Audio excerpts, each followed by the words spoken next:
Lady Liberty's lamp went out. A little bit weaker than she used to be. You could see it shining from the G train on a cloudy night. Through the fog and the rain. Used to be there for my grandma when she came from Spain. Mis abuelos de Coruña, or me other from Ireland on the boat saying we'll be there soon, yeah. America was theirs first. Building Brooklyn, lips pursed, brows sweating. Who started this country? We keep forgetting. Maybe we need a history lesson.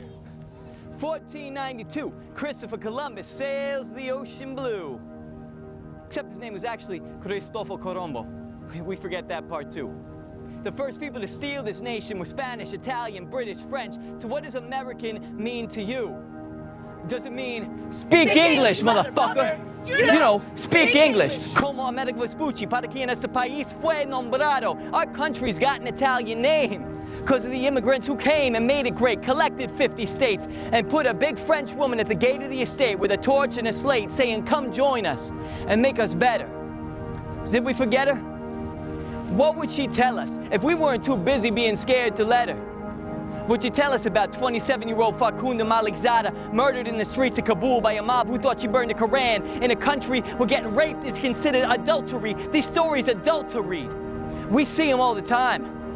Little boy from Syria dies on a beach and you still won't change your mind. You want to send more bombs, all we can find, but we're already dropping warheads on foreheads like it's not war crimes, because no one takes the time to think that maybe all these missiles signed by our nation are just creating another generation of indoctrination, because when your family dies in a hospital that got bombed by the United States, well then, don't you kind of understand the hate?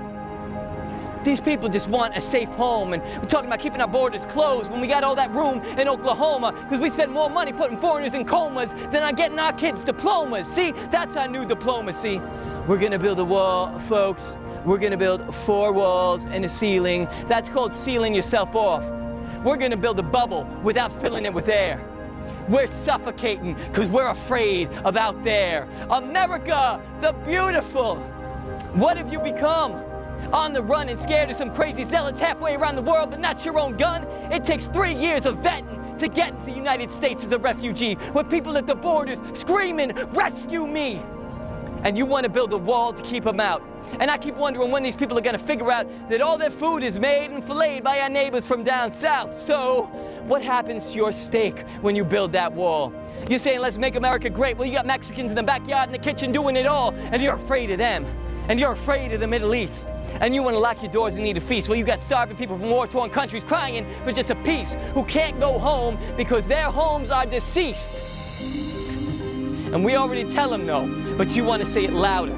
That's not the voice of power. Since when does America cower? Love is a stronger force, and instead of preaching about fear and wars, we should be opening our doors with ISIS Saudis saying, if you're disenfranchised, come join us, and we will put food in your mouth and guns in your hands, and we will fight.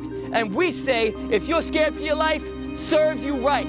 Won't give you a coin for the bus, when we should say, if you feel homeless and hopeless, come join us, and we will give you your rights and a place to spend the night. I'm saying it's time to stop letting our fear determine the course of their life, and relight the candle on Liberty Island and say it so loud they hear us. In Syria and Ireland and Spain and France and Eritrea and Burundi and Libya and Lebanon, give us your tired, your poor, your huddled masses yearning to breathe free, the wretched refuse of your teeming shore. Send these, the homeless, tempest-tossed, to me. I lift my lamp beside the golden door. The world deserves more, and that's what the Statue of Liberty is for. So if we're deporting, let's pull her out the port and send her back to France. But as long as she's still standing, we need to honor her demands.